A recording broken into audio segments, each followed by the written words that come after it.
Good evening, everyone. Welcome back to another wonderful tasting with the Virtual Tasting Society. I am Vadim Perlovsky, and today I am excited to welcome a brand that we featured about a year and a half ago.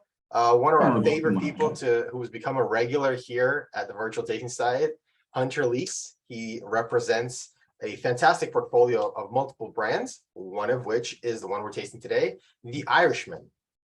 It is the single malt brother of Ryder's Tears. Is that a fair way to say it? Absolutely. Perfect. So we have 7 expressions in front of us. I remember last time we tried these were a hit, including the very limited cast strength. Comes out every year. Every year it's a little different. And today we are trying the latest, which came out the end of 2021. 2022 is not. Yeah, it just got to the US, call it a couple months ago. So we're just launching with the new pack and all the kind of new items right now. Awesome. Yeah, we will definitely touch on that. Your new packaging is absolutely fantastic. There's a lot of brands that have repackaged over the last few years. Some have done a good job, some not to my taste, but the repackaging goes on. I think your repackaging is fantastic, and I'm hoping I don't have a bottle in front of me, but I'm hoping you have one that you can show us when we get to that point. Welcome everyone. Thank you so much for being here. These tastings would not be as fun if it was just Hunter and myself. So lovely to see all your lovely faces. Thank you so much. David Donahue, president of the LA Whiskey and Spirits Guild. It's lovely to see you. Do you want to say a couple of words? Thank you very much, Vadim. Appreciate the opportunity. Hunter, welcome back. It's great to see you. And to everybody here that joined us on these wonderful virtual tasting opportunities provided to us by Vadim. Thank you. Welcome. And it's going to be a great night. Awesome. Thank you, David.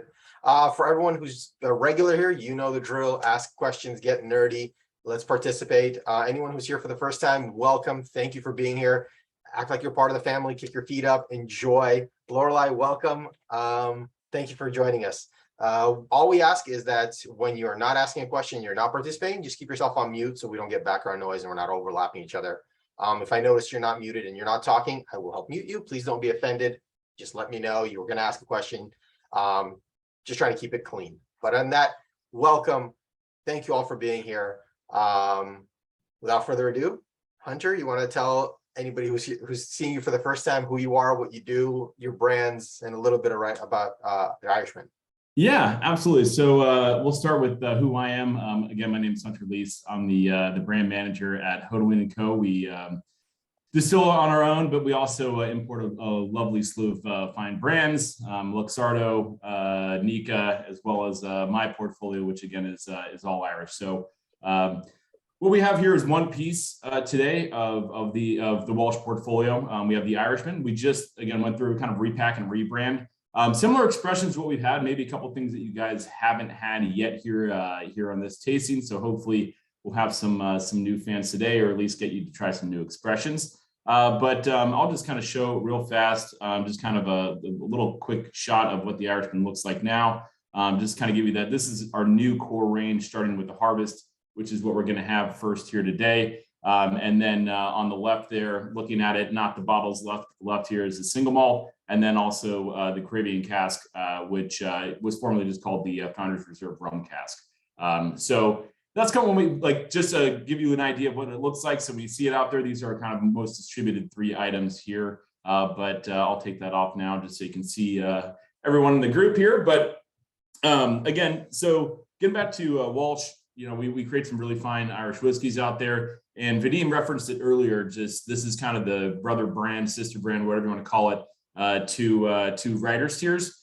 2 sides of the same coin here. So the Irishman being, again, more single malt forward, Ryder's Tears being more single pot still forward. And I can go over in as much detail as you want about kind of what makes the differences between those 2 things, and single malt within the Irish context if you want to as well.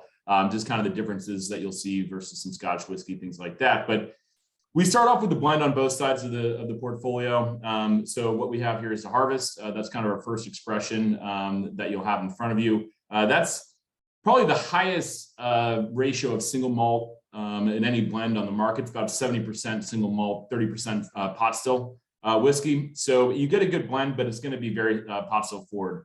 What that's going to be is to me, it tastes like a quintessential Irish whiskey, quintessential well-made Irish whiskey.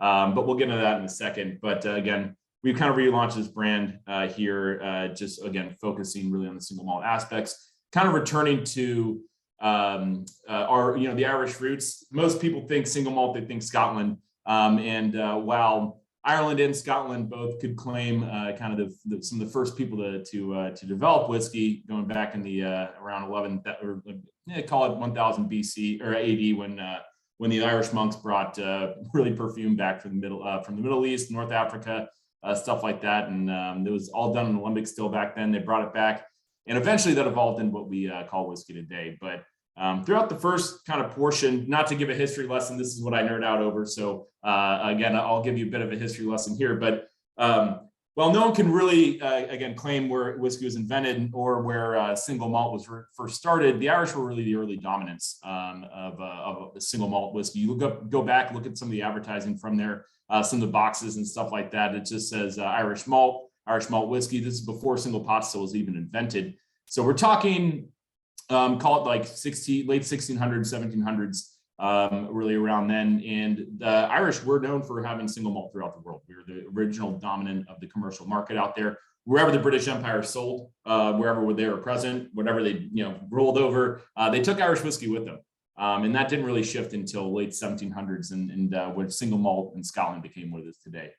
But I can get a little bit more in the history because I love to do that. But first, it is Friday night, so figured we could kind of kick off this first whiskey, which again, we'll start with this Harvest, the Harvest. So kind of a nod really to Bernard, his family.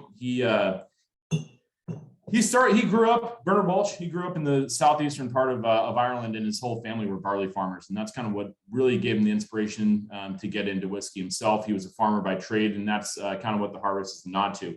Everything we will have here today, everything we make at Walsh is 100% Irish barley. We don't, again, blend in any grain whiskey, anything like that. Everything is 100% barley, and it is 100% from Ireland, whether that's malted or unmalted. But if you just give a quick nose to this. And the Irishman distills all their own stuff, or are you sourcing? We're sourcing. So we source everything with long-term contracts right now. We did a bit of distillation at Royal Oak when that was part of a joint venture between Disaronno and Walsh. That has kind of gone to the wayside. We are looking at either building or buying a whiskey distillery somewhere in Ireland, probably in the next few years here, hopefully, if all goes well. But yeah, we're sourcing pretty much everything. One from down south near a town called Cork, if you are familiar with that distillery, and the other one is up in Northern Ireland. The oldest this licensed distillery in the world is where all of our single malts come from. I wonder what those distilleries are. Yeah, exactly. I can't actually say it on since we are recorded. I don't want to get myself in trouble here, but if you know the two main distilleries around those areas, that's where it's coming from. All of our pot still from down south, all of our single malt from up north. There's a funny kind of law between Ireland and Northern Ireland, really, where they can transition whiskey kind of between warehouses without as much of the kind of trade problems that you will face going country to country. And so it is all bottled at Walsh in County Carlow, however. And we do a lot of our racking for some of our kind of cast finishes there. The 12-year-old, 17-year-old we have here, which is single barrel as well. Those are all aged in County Carlow in our warehouse up there. But back to the whiskey right here. I'll get to I know we needed to say the order, correct? If you don't mind, yeah. If you know what order we're going to go in, if some people want to line them up and have them nice and ready to go. Yeah, I'll just type it in the chat if that's easiest. Yeah, I'm still going to read it out, whatever works for you. Sure. So we'll start with the Harvest. Look at David with his fancy setup. The Harvest, and then we'll go to, we have rum cask here, right? We do, yeah. We have Harvest, rum cask, sherry cask, single malt, 12-year-old single malt, 17-year-old single malt, and then cask strength. Single malt non-age statement. And then we'll go into, I'll probably save the rum cask for after the single malt, just because it is a little sweeter. You'll probably kind of, I'll get to it, but there's reason behind this 12-year-old single malt. Do we have the sherry cask as well? We do. 12-year-old single malt, and then we'll do the sherry cask. And the 17-year-old, or actually we'll do cask, yeah, 17-year-old single malt after that. malt, and then finally the cask strength. The cask strength is actually lower in ABV than the 17-year-old. Yeah, a couple, but by just a bit. Yeah. But the cask strength, well, the 17-year-old, I think, is just a natural transition after the sherry cask. Going sherry cask to sherry cask will be good. I think good comparison just for this one. You guys feel free to disagree with me, and I haven't. It's been a while since I've done the full lineup, so this will be fun for me too. But that's kind of the order there in the chat. So I'll just kind of go over that again. The harvest, and then the single malt non-age statement. We'll do the rum cask after that, and then the 12-year-old single malt, and then the sherry cask, and then the 17-year-old single malt, and then the cask strength. One thing you will see, you might see, I'm not committing to it now, but on the rum cask, it is really the harvest put into Chairman's Reserve rum cask. You'll hopefully over the next few years probably see that transition to 100% single malt going into those rum casks, just to with the realignment for the brand positioning, again going after that kind of single malt being our heart, having that really single malt heavy blend, and then this whole slew of age statement, non-age statement single malts. You'll probably see us lean a little bit more into that single malt style over time, just as we get sourcing figured out for that. Do you mind just for those, maybe there's some that don't know in the room, single malt versus pot still, because you keep mentioning both, and I mean, absolutely, some people do, some people don't know. So just a refresher, just what each one means and so on. Right. So single malt in the Irish context of it, really it's going to be it all has to be pot stilled, which is the difference from that in Scotland. It doesn't have to be triple distilled, although it almost always is. But you'll pick up some of those pot still elements in some Irish single malt, a little bit more spice and what have you. Back to the history lesson again. I talked about the kind of transition from dominance of Irish single malt into Scotland. Variety of factors there. Most notably, the Irish really were into they're into avoiding taxes, getting through loopholes, all that stuff back in the day. And much like your American speakeasies, they had what they are called cheebings. And that's really where pot cheating, if you're not familiar with that, I can explain that too. It's basically Irish 100% barley moonshine. And they were distilling it in these little speakeasies and things like that. And even within that, they were also selling whiskey that was being made legally. But in order to avoid taxes, the way the British Empire really taxed all their whiskey was on the end product.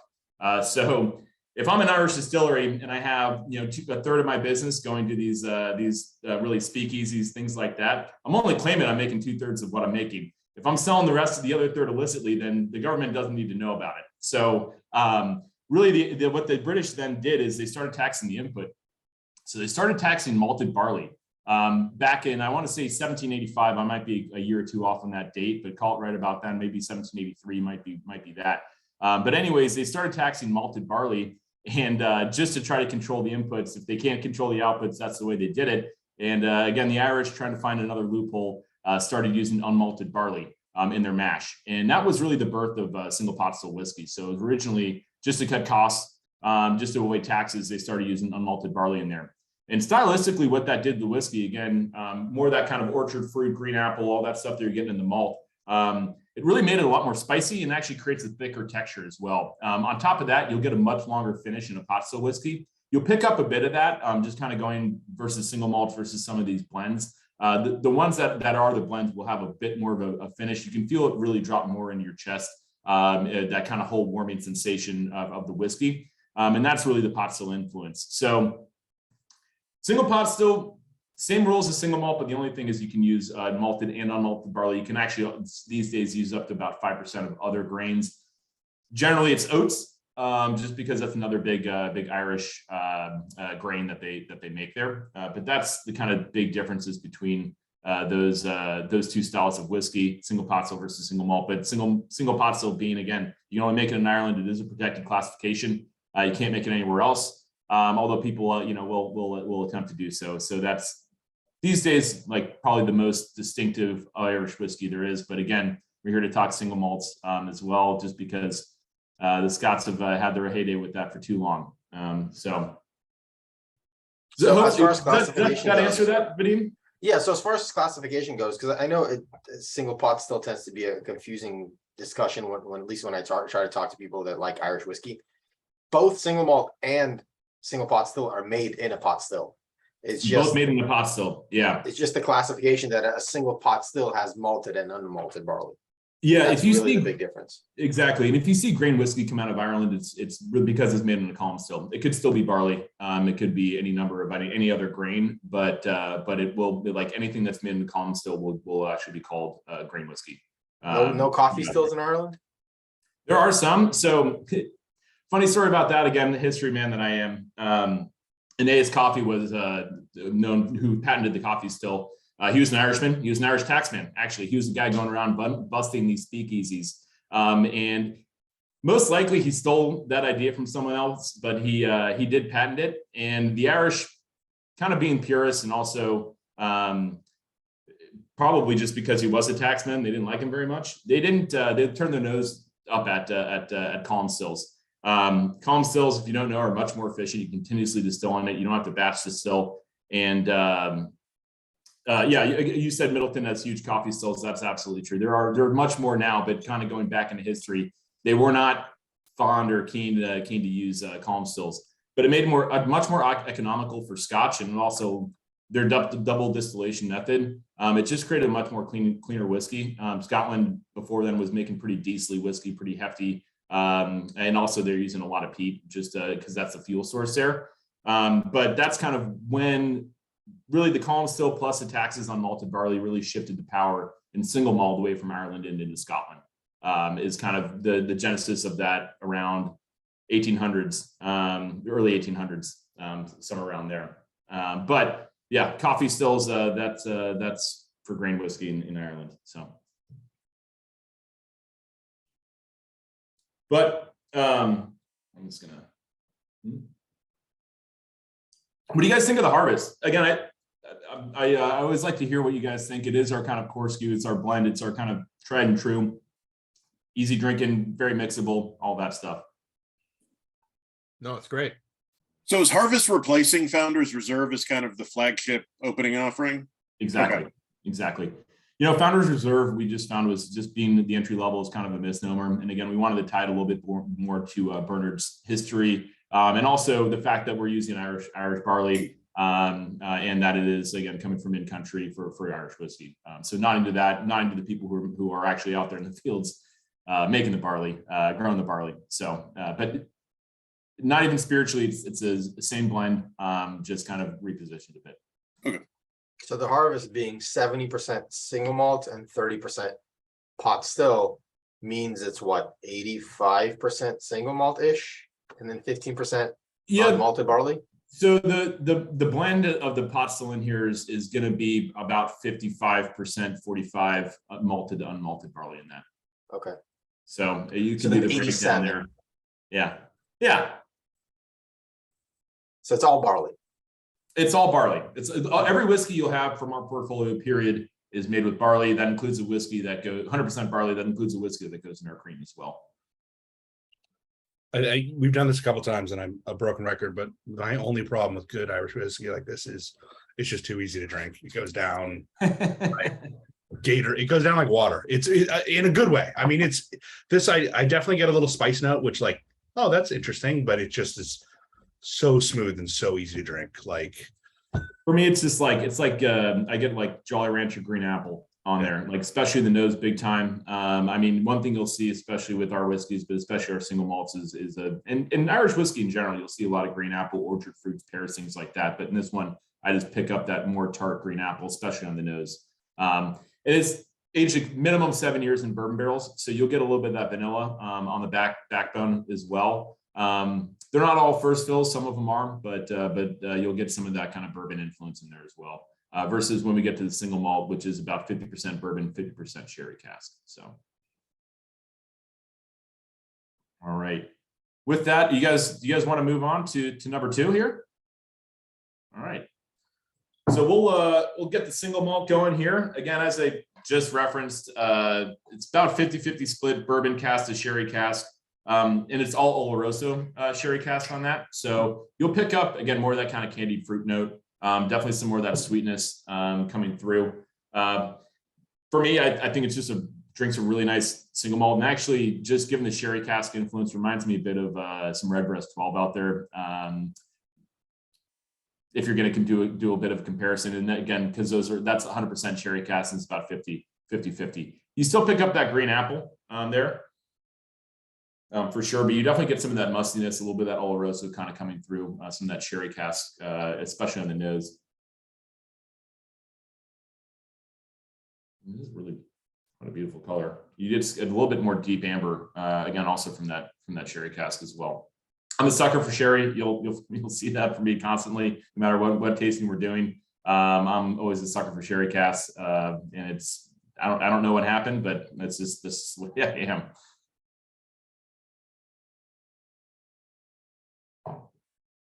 So again, most of this is coming from Northern Ireland, most of this, but it is bottled down in County Carlow, and you'll get like again a bit of like that honeyed sweetness to it, but you get like this like more almost like a stone fruit note right off the front, a little bit of apricot going on, and again that's more of that sherry cask coming in there, a little bit of almondy kind of notes also mid palate through the finish. Not to influence your palate, but hopefully you've already had a sip and made your own decisions on that one. This is so like good. Yeah.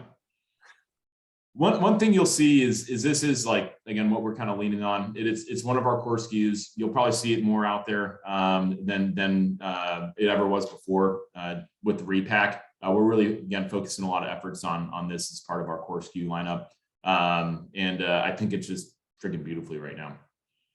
The new packaging has Braille on it. What does the Braille say? I don't speak Braille. So it just says the Irishman on there. Okay. It's just the branding. So that's a further nod to Bernard and his family. His dad went blind, I think, in his 40s or 50s, something like that. And so it's kind of a nod to his own father. And that just, again, trying to tie, between the harvest, his family heritage and farming, and also just a nod to his father for the Braille on the blind, Braille for the blind, of course. It's a nice touch for sure. So is it actual Braille? Because I saw something at a bar the other day and it looked like Braille and we touched it and yeah, no, it just looked like Braille. It is raised. It's not like, it wouldn't be like, a solid dot that you'd get on like a hotel doorway, but it is raised off the label. You can definitely, if you read Braille, from what I understand, you can read what it Very says. Cool. And we've done Aaron here before, which weirdly, I don't know what I don't manage Aaron anymore, the single malt Scotch, but I did in a previous life. And for a short period of time, for some reason, I was the guy with the 2 Braille whiskey, Braille on the label whiskeys in the U.S. market for a while, which was just interesting. But that one is also raised enough for people to read as well.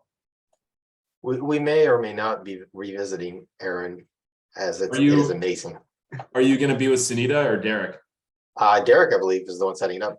Good stuff. His assistant brand manager, Sunita, is also great. So you'll be in good hands either way. Awesome. But there's always, not to digress here, but I got a special place in my single malt heart for Aaron, and always will. Love what they're putting out. And I have if you guys know Chateau Margaux, I have one of their whiskeys aged in a Margaux barrel here, which I haven't cracked. I'm waiting for my brother to do so, but love their brands, love their whiskeys. Why'd they take you away from Aaron? Why'd they take you away from Aaron? It was so I could get Dingle. I have all of our. That's okay. We can do that. We can do Dingle. You and I are going to do Dingle. We're going to talk about it. That's right. Dingle's great too. Again, not to talk about a lot of other brands here, but big fan of their whiskeys, big fan of the people. They're another one that's like purely Irish barley, purely Irish well water, purely Irish people making it. Graham, the master distiller, there's a really good Scotsman over there making Irish as well. We'll probably do something on that at some point down the line, really. The middle schoolers in this room are loving Fiddly Bits and Dingle and all that stuff. Well, it's so again, I'm not doing my job here entirely, but Dingle, they also purely use first fill casks, and you get a lot of that barrel influence on there. They use PX casks on a lot of their stuff. It's good time. They're fun stuff. We're looking forward to it. Just got to get that core single malt here, batch 5, a couple others, and we'll be in business. Sounds good.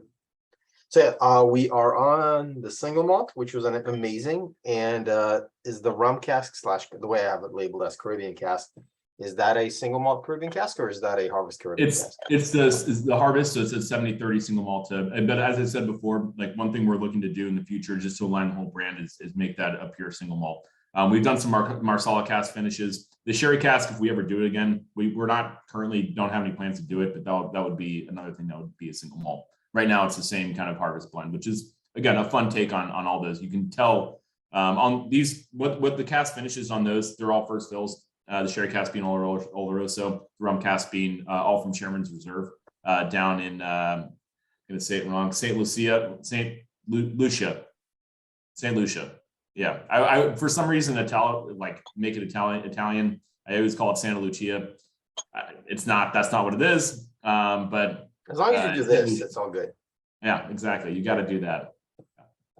But that's where the rum cask is coming from. So if you guys want to go ahead, you can if you're ready, for that, we can go ahead and pour that out.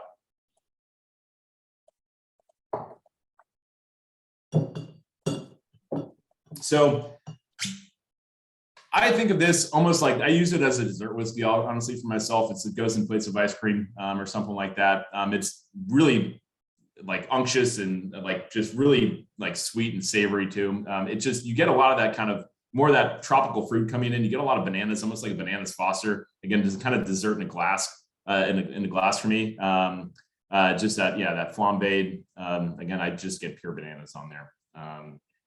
It's really, really fun.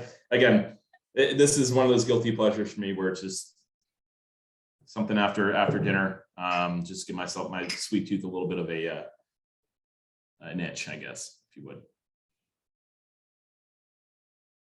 So let's see here. So yeah, we do call it, it'll be labeled now Caribbean cask, however you want to say it. We used to call it the rum cask. So that's on me, but it is all that same profile, that same aged in Chairman's Reserve barrels, which if you haven't had the rum, that's a delicious rum too. I'm not a big rum guy myself. I'm working on that, but I think you just get all the really nice elements of that coming in there.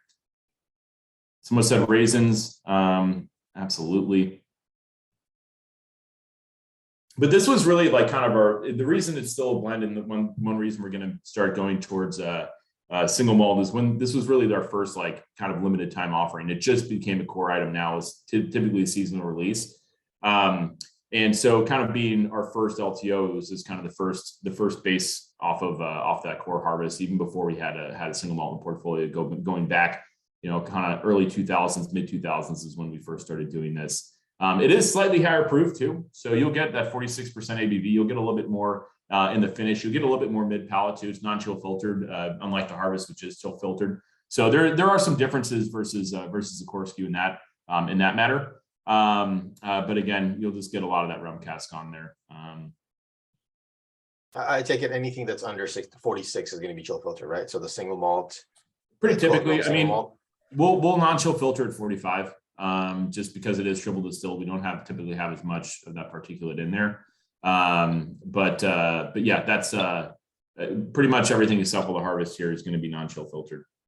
Well, the single malts and the 12-year-old single malt are 40 and 43. 43. Yeah, you're correct. I believe I'll have to double check. I believe the 12-year-old is not chill filtered, but the single malt is. You're correct. Okay. My mistake. I'm just looking forward to putting one of these in the freezer and seeing it cloud up. I'm sorry, Vadim just asked this and I got distracted with outside this Caribbean cask. It's pot or single malt.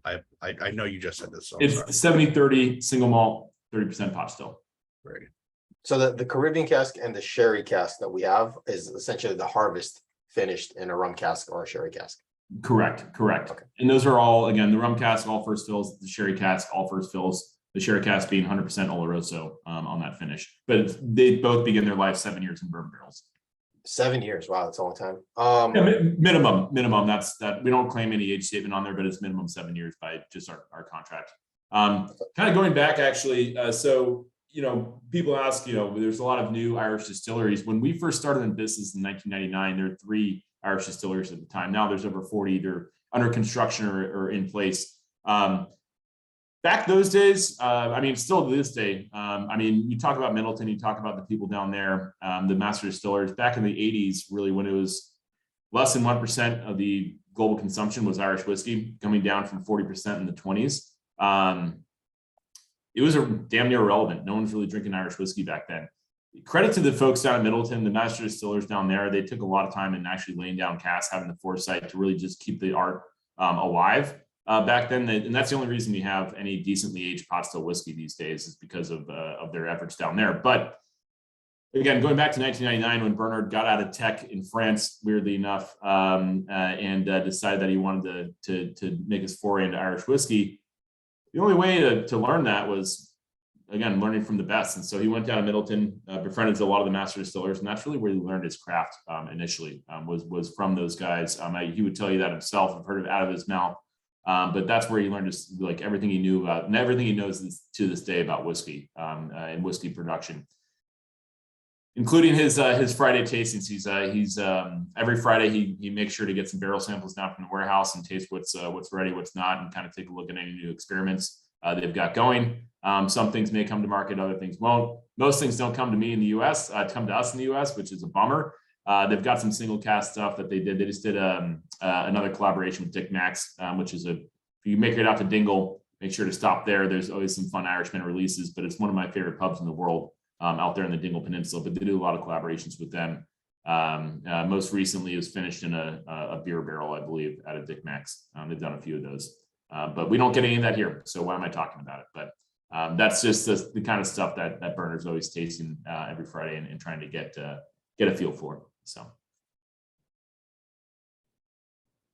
on a side tangent, I actually got to meet one of the master blenders from Middleton. She was the sweetest girl I met at that event. It was amazing. It was really cool. She was so humble too. I was just talking. I thought she, as terrible as it sounds, I thought she was just a girl working the event, and I'm like, hi, like, what do you do? She's like, oh, I'm one of the blenders at Middleton. I was like, holy crap. You say that so like nonchalant, so very humble. How many blenders are there? She goes, 3. I'm like, you're one of 3 people doing this? Are you kidding me? Like, you're really important. She's like, I got to come out for this event. I'm cool. I'm happy. It was the most like humble person ever. It was amazing. They're good people. I mean, Irish in general, but again, all the distillers out there are good folks. Every single one of them. And they have a passion for their craft. I mean, that's what it comes down to. That's what my passion is driven from. I just get a little bit more into my background. I haven't done any production whiskey, but I've done production wine. I've done production beer. And for me, like early in my career, I was 19 working in an Italian winery. Again, that goes back to why I call it Santa Lucia. But dragging hoses, filling barrels, there's a lot of passionate people actually behind the product that are in the distillery, in the wineries, and the breweries, all that stuff, day in, day out, just making the best product that they can. And without them, we wouldn't have what we have now. There's a lot of people working on it, but those people, without them, wouldn't be able to do it. So.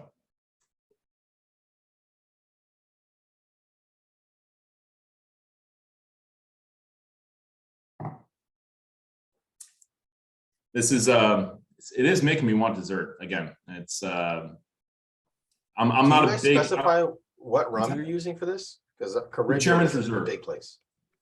Chairman's Reserve, okay. St. Lucian. St. Lucia.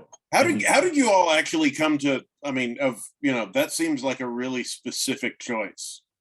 It's one of like I never. Here's again a little bit more about Bernard. He's got a bit of a sweet tooth. You'll see that in our ice wine casks, Marsala cask.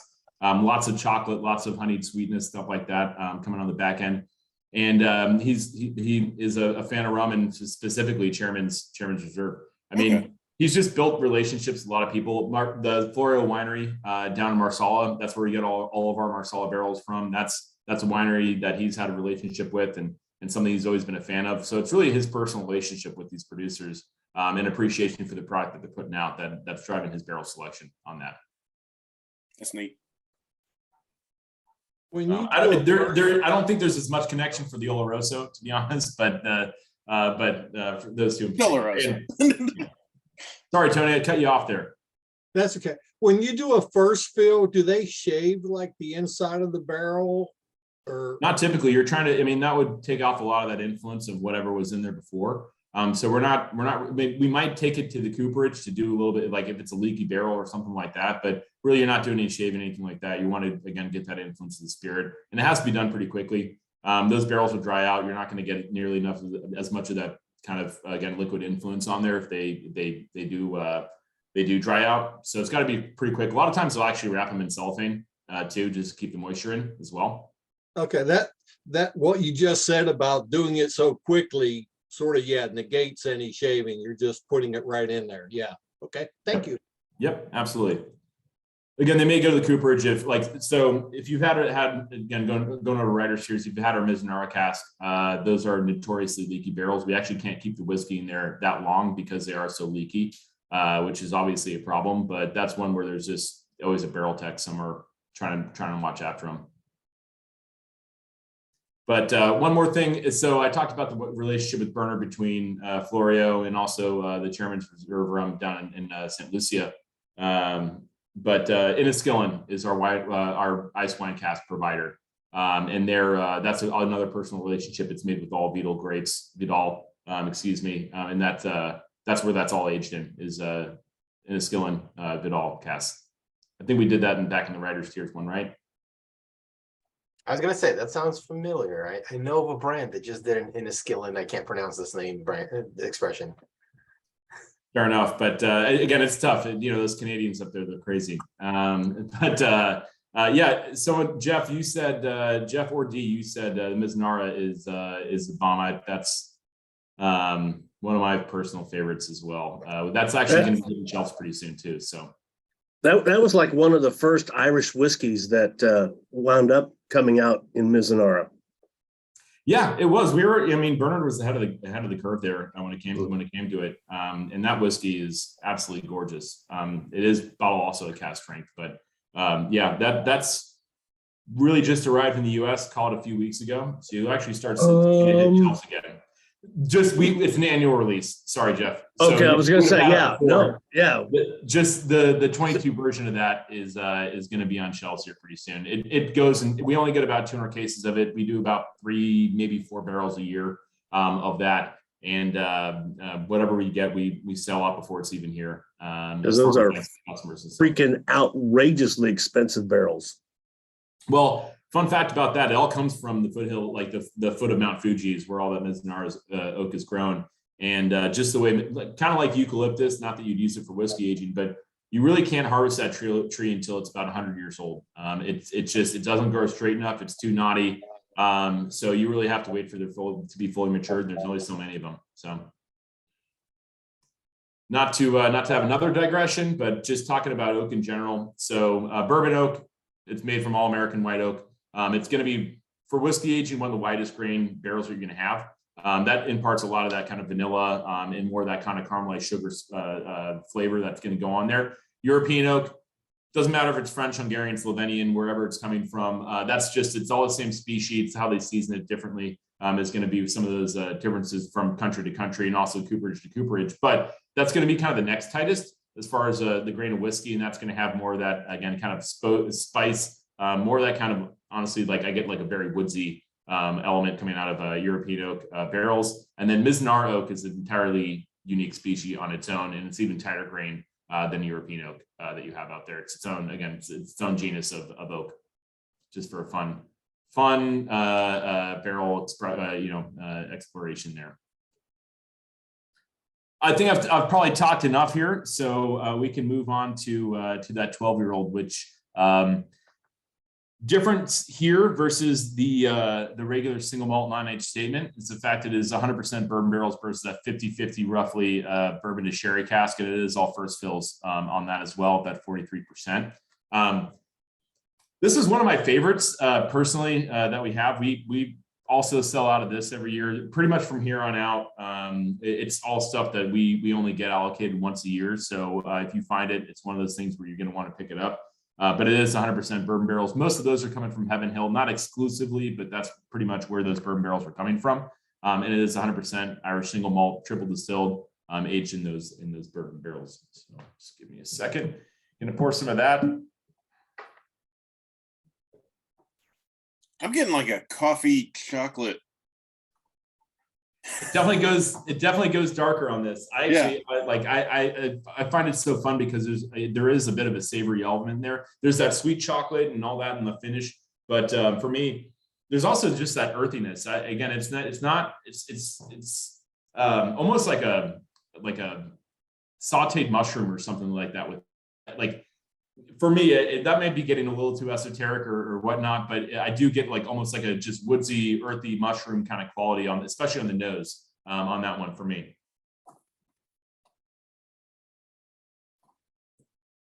It's so strange too, coming off a bourbon barrel, that like it takes all those kind of like orchard fruit notes and takes it totally like into that kind of darker, deeper chocolate, longer finish, a little more earthy. Given the fact that it's American oak. Again, I just went on, what the typical flavor profiles are of American oak bourbon barrels. And it just totally changes its whiskey and shifts it again, totally towards that kind of more dark, even savory quality. Yeah, I would compare it almost to an American Pacific Northwest single malt that's got Sure. some of those coffee darker notes.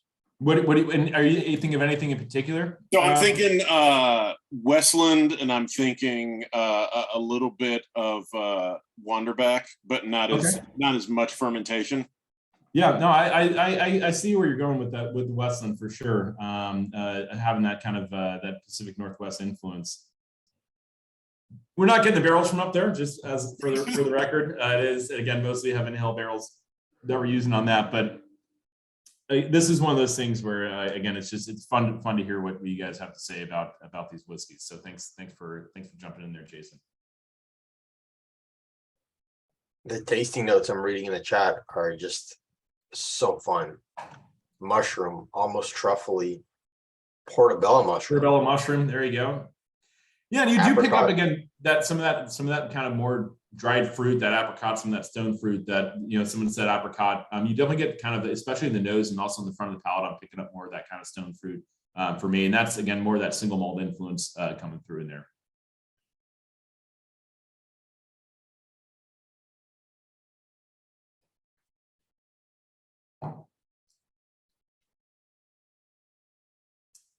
We should have, so Vadim, you put that Mission Liquor, there's also, if you guys have a preferred retailer for the 17-year-old, they do have some, based on, when we get there, based on our previous discussion and our previous tasting, there is some in the back pocket. If you guys have a preferred retailer, can make sure it gets there for you guys on that. I'll save that for when we get there. Sorry, getting ahead of myself, as I always do.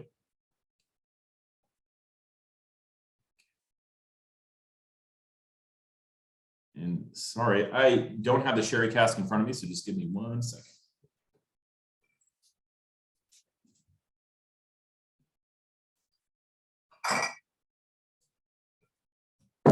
All right, I'm back. I kept my bar close just in case I didn't have anything on hand, so don't worry if I have to go somewhere, it's very close.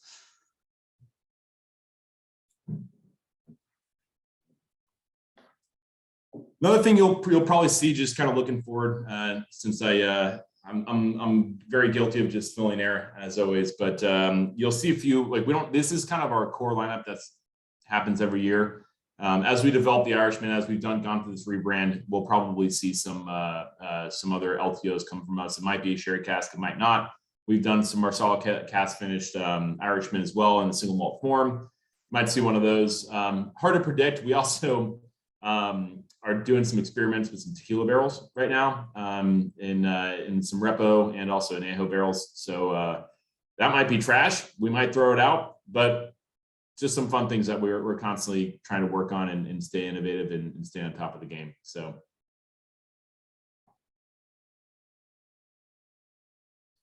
just curious, are most of you guys, as far as your preferred whiskey glass, I see, Jeff, you've got a two off, right?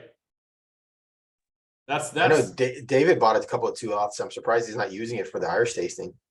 Well, I want everything to be matching and uniform, so my experience is, Fair enough. identical across. So I'm a big fan of glassware in general. I think it's amazing what they're doing with the hand blown glasses there at 2-off, and creating like a whiskey glass made for Irish whiskey. I also like the fact that it's a little bit more. I'm not getting paid for this, but I like the fact that it's a little bit less of a, I guess, like bowl shape. For me, I use a lot of Glencairn, stuff like that at home. I'm using one right now, but it just on a little bit of like glass science, it creates more of a circular airflow, and you get some of that alcohol sitting up there. So sometimes, especially when we get the cast finish and some higher proof stuff, if you just blow on it a little bit, it'll let some of that alcohol out of there. But the too often it has, again, more of that convex shape to it, so it's going to allow a better kind of airflow throughout the glass, as opposed to having that circular airflow and that kind of more bowl shape. It's all personal preference. Again, it's just sometimes if you're picking up a lot of alcohol, just give it a quick blow, and that should help take some out. I'm also not getting paid for this, but this is one of my favorite whiskey glasses. It's from Denver and Wiley. That also has a little bit, it's again more convex in shape. I'm saving that for some of the cast finish items, but it allows a little bit more airflow. And again, I'm not being paid for this. It's just I like to collect glasses, and I like to share my own experience with them out there. So Is that the neat glass? it's their like core whiskey glass. They also make a tequila. They also make an agave glass. They also make a bourbon glass specifically for bourbon, and they just came out with a beer glass, I think. Oh, they're as bad as my Rydell glasses then. What's that? They're as bad as Rydell then. Oh yeah. So it wasn't a shameless plug, but I do know Denver and Wiley, and he's a total nerd about like figuring out how these doing all the glass science. But yeah, he's very much of that mind, a glass for everything.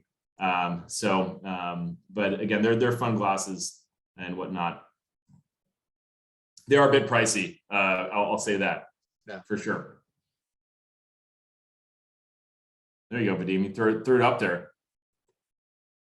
Again, You have a referral code we can use? that was an honest plug. That wasn't like a shameless like merchandising plug. Do whatever you want with your whiskey. I always say the best way to drink whiskey is the way you're drinking it right now. Whatever that is. So As part of the Virtual Tasting Society, you're right.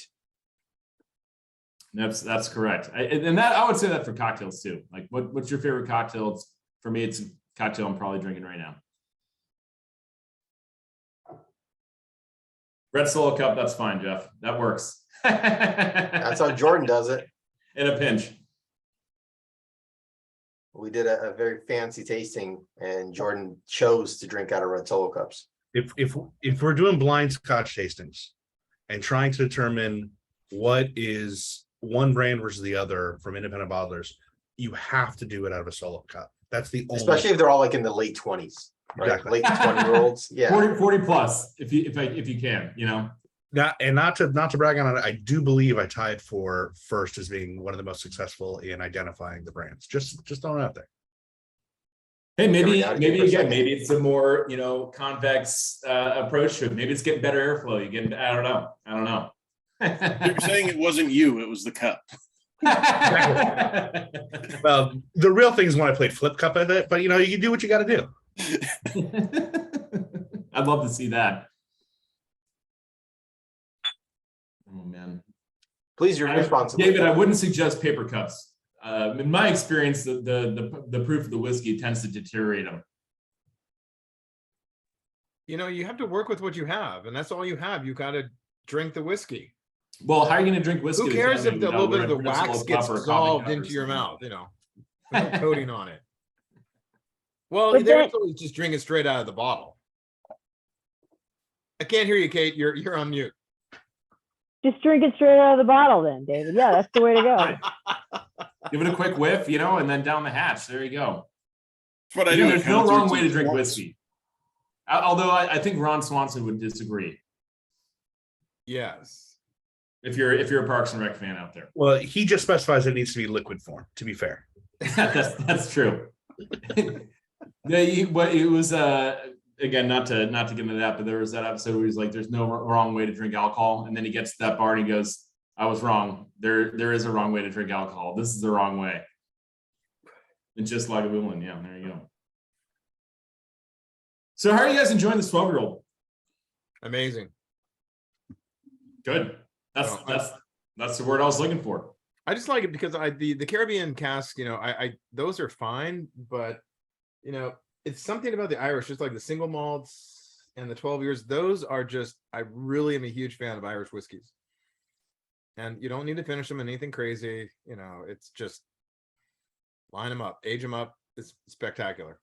Again, I think it's funny when I was before I started exploring more Irish whiskey back before I started this. I think I thought single malt, I thought Scotland, and that was like kind of the the end all be all. And I think a lot of people would be in that boat, and there's nothing wrong with that. But for me, it's like Irish whiskey is just so drinkable. And like some people turn their nose up at the triple distillation, but it makes it super smooth. It makes it super like just palatable and lovely. I mean, it's just it's a sessionable experience almost. Not to get again too much into my habits, but I would say it's borderline quaffable in that where it's just not even borderline. It just is like I have no problem ever drinking any Irish whiskey neat at any point. It just goes down nice and easy. Well, I think I really liked what Jordan said. It goes down so easy, and I think that for everybody here who is a huge whiskey nerd, I self-professed, and I think we would all freely admit it. If you want to get somebody turned on to whiskey, there's no better sort of introduction from an Irish, because it's the nose on it, I think, is just so appealing that it kind of draws you into. It's like, okay, let me find out more about it. And then even if you're just talking about the single malt or the 12, 12 might be a little pricey for a lot of people, but if you're at a bar and you can kind of remember, hey, try one of these things, or you have some people over for dinner or a barbecue, it's like, hey, and they're, which happens, regularly, it's like, hey, try this. You don't want to knock them over with a cast strength, Jack Daniels. Sorry, Vadim, I didn't mean to say that. It is good. You want to kind of ease them into the whiskey experience, and you want it to be enjoyable. No doubt about it. Again, I think that's just the lovely nature of Irish whiskey in general. I mean, I'll even say that the current trend in bourbon, just getting all those big cast strength whiskeys. It's like sometimes it can be borderline unapproachable. Not that there's anything wrong with it. You should prove it down for sure. And there's some beautiful whiskeys out there in that, but it just can come across so hot and so robust and so like more punchy than people like punchy whiskeys. I'm one of those people as well, and it sometimes can get more punchy than even than Vadim, I like. wouldn't that be, sorry, Hunter, but Vadim, wouldn't that be a good sort of moniker name for somebody, Mr. Punchy? Is Mr. Punchy on the VT with us tonight? Not tonight.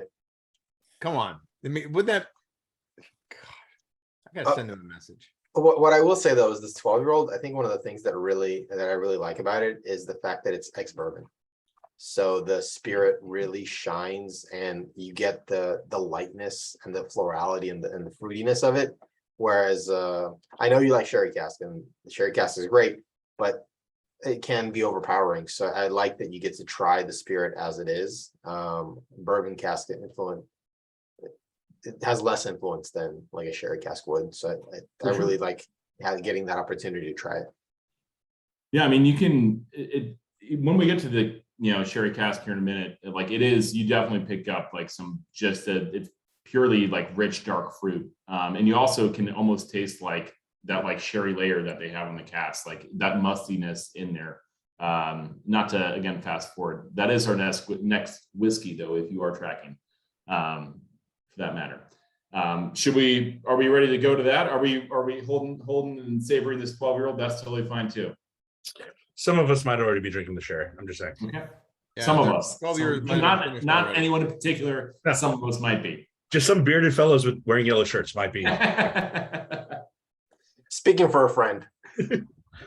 What is the sherry? Is it a sherry that's actually sold, or like others? Is it a sherry that's?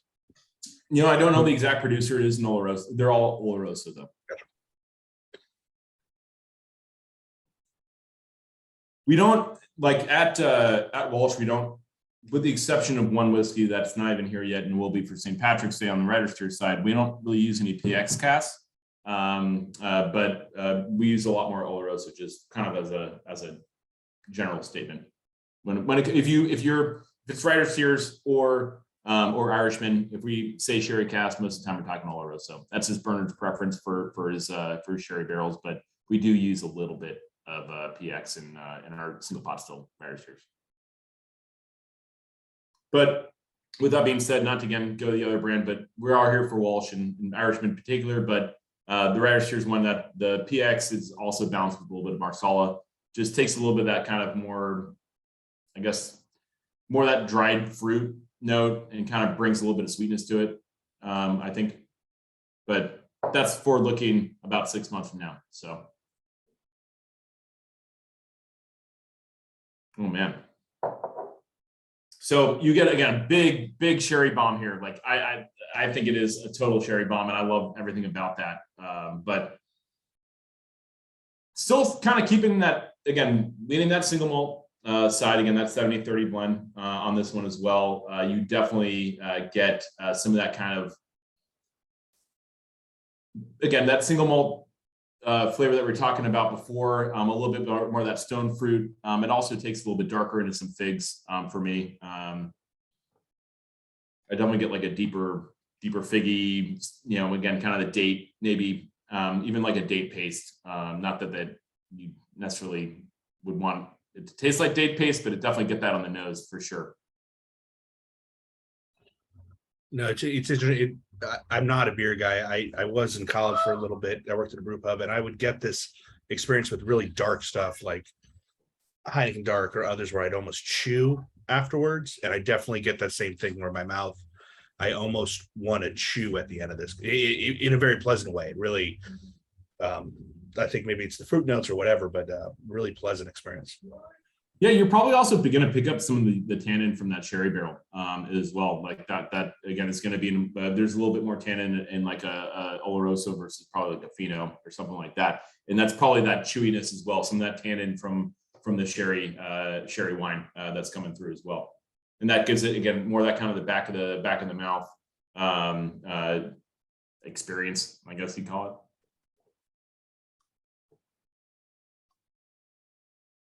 Are we having fun here? Are we having a good time? I'll take a whiskey. The interesting thing What's for not me to like is on a Friday night, right? having done the 12-year-old that had such those coffee, those mushroom, those dark notes, and now you've only dropped 30% of single malt down, and all of a sudden it's gone. It's back to beautiful Irish, fruity, light vanilla. Yeah, absolutely. And again, that's also probably some of that 7 years in bourbon cask coming through too. Some of that kind of, again, vanilla sweetness on the back end, and just really accentuated by that sherry cask for sure.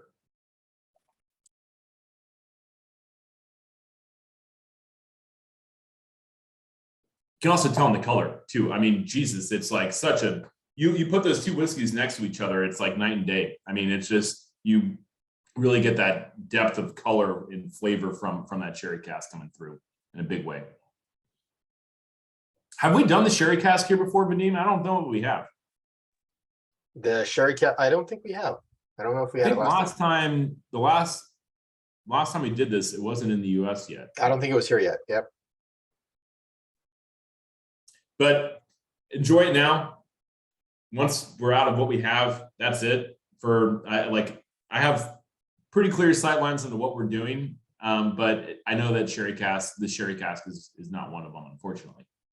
So a bit of a unicorn here. If you guys do want it, again, back pocket, I can get it to who you need to order from, rather.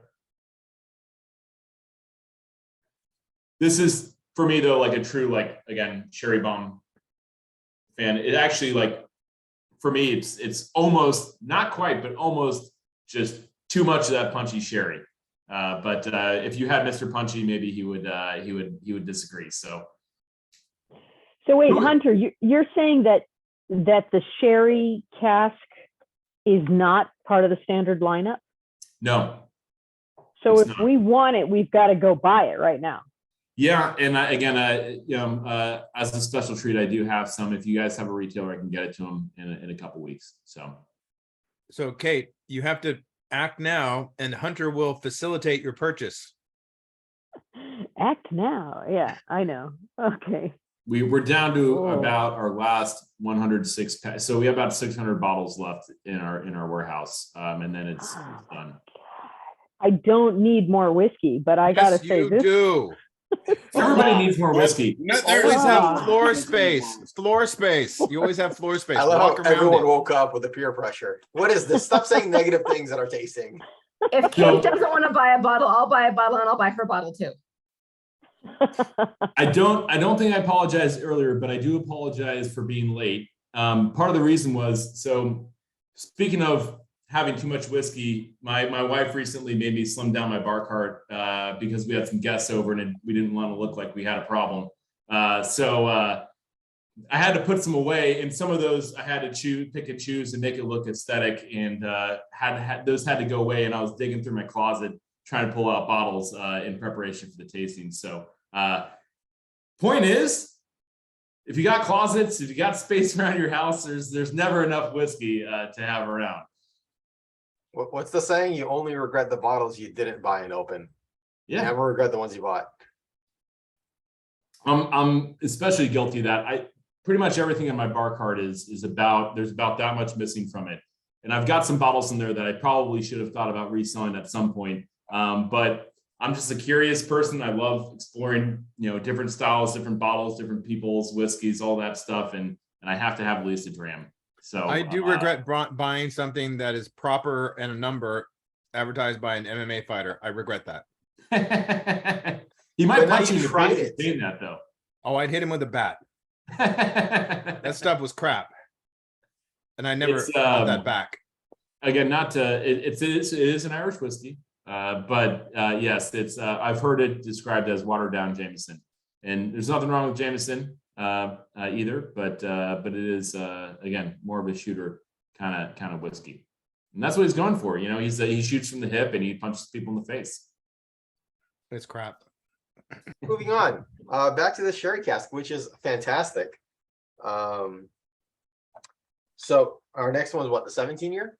17-year-old, yeah. So the reason I kind of positioned this right before the 17-year-old, because the 17-year-old is also 100% sherry cask. It's 100% Oloroso sherry. We only get one cask a year. We get about call it 50 6-packs, 50 to 100 6-packs every year. So it is a very limited offering. Now that I'm speaking to it, I should probably pour some. So while I talk, I'll do that. But single cask whiskey, one of the highest rated Irish whiskeys of all time. Not that matters to anybody, but it does give credence to the actual fact that it is an extremely quality piece. It was the #1 Irish whiskey according to the Irish Whiskey Association back in 2019, 2020, something like that. They did take a hiatus. I think we got unseated in the most recent one, but still, it's by Irish whiskey distillers, by Irish whiskey enthusiasts, regarded as one of the best whiskeys out there. And I truly believe that to be so. And I think it's a fun juxtaposition going from the 12-year-old, which is all bourbon cask, to that sherry cask finish. And then finally this first fill, beautiful Oloroso. It just is extremely luscious and savory. And just, again, it is that higher proof. You do get, again, if you have a little bit of water, you might want to just do a touch of that, a couple drops, just to let it breathe a little bit and open up. It's about 3 barrels globally, but we do get one of those. We get about a third of the allocation every year, and it is about. I think this one is the. Vadim, do you have the bottle that you got for this? Is it This one's the old package or is 56%. it the new one? It's the old package. Okay, fair enough. So it's about 56%, right? 56 on the top. Yeah. Okay, there you go. I So did again, it notice is one of that our it had, past. it had a barrel number and everything on it, so that's kind of cool. Yeah, exactly. Again, we get just that barrel here in the U.S. Every year. It's extremely rare, extremely delicious. You don't come across a lot of 17-year-old Irish whiskey. You brought it up before, David. I think you said that the 12-year-old for the price.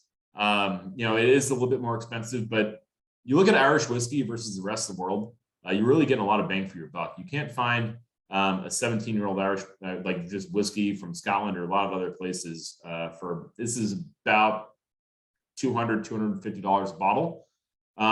They're actually probably about 200 or thereabouts is what you'll find it as, not up to 250. But again, finding age statement single malt whiskeys out there at that price is pretty insane. The link I You just look at- posted is 160. The link I just posted is 160. They must be also selling the old pack. We did. So if you can get that one, that was at Mission Liquor. I know for a fact that was the whiskey I was talking about before, which was the #1 rated Irish whiskey in the world at the time. You won't. Oh, so Jeff, you said you saw it duty free, probably in Dublin. There you go. Dublin or what's Shannon would be the other place to find it there, but we only get out to probably I don't know, 30, 40 retailers in the entire country with this, just because of what we have. Every year we have a release right around the holidays. It'll be coming up here pretty soon, the new pack. So what we have currently is just all old pack, but it is, again, extremely delicious and extremely rare. Better deal than Redbreast 21. Absolutely. Let's go with that, right? How does it compare to what we're trying right now? The new vintage, I actually haven't tried it. I would like to try to speak to it, but I can't. I'll probably get a bottle in hand in the next month. I can get back to you then, but I haven't actually tried the new vintage. So as much as I'd like to make it up. It tastes like Irish single malt aged in the sherry cask for 17 years. Nailed it. So this isn't finished. This is 100% sherry. 100% the first whole fill life. from day one. Yep, exactly. That's a long time in a sherry cask. And again, full first fill Oloroso. Again, that's why it is so rare. 17 years. Again, given the first history of fill- Irish whiskey, what's that? For a first fill sherry cask, 17 years, it's pretty light colored. I mean, obviously you don't add coloring, but I would expect something at that age for 17 years in a first fill sherry cask. I would expect it to be darker. Is it the climate or how does that happen? Good question. I'd have to actually go back and ask Bernard himself about the color factor, because I haven't done them. I could pour some side by side, but I think actually even the sherry cask might be a darker color than the 17-year-old. I contributed to something, but I'd be guessing. But yeah, it's not especially, I mean, it is pretty, I mean, compared to the harvest, it is pretty dark colored, but in general for sherry cask, Oloroso. And also, like, keep in mind, like, a lot of people, especially if you look at like a sherry cask finished Scotch, which a lot of times are PX cask, just totally different sherry style. Oloroso is a little bit lighter than a PX, so you're actually not going to get as much of that color sucking off of that as something like a PX. Hunter, this is ridiculous. I just tried this. It's Are you kidding me? This is 56. That It's ridiculous. I tasted it and I was Really expecting it to be a little hot. And I mean, it doesn't taste that much more than the other expressions.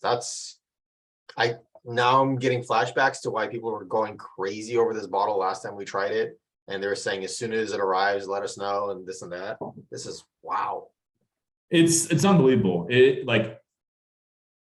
I'm going to just say thank you, because I probably wouldn't have had a bottle in my bar if we weren't doing this tasting. It is so rare that it's kind of a unicorn. I don't actually keep it around. The last bottle I had, which was for our last tasting, is obviously gone. So I was able to pull a new one for this one. So when I said caramel apple, that's super interesting. I definitely get, again, that Irish kind of apple orchard fruit coming off there. Plus, again, just that kind of savory note from that sherry barrel over 17 years. It definitely takes it that direction. I would agree with that.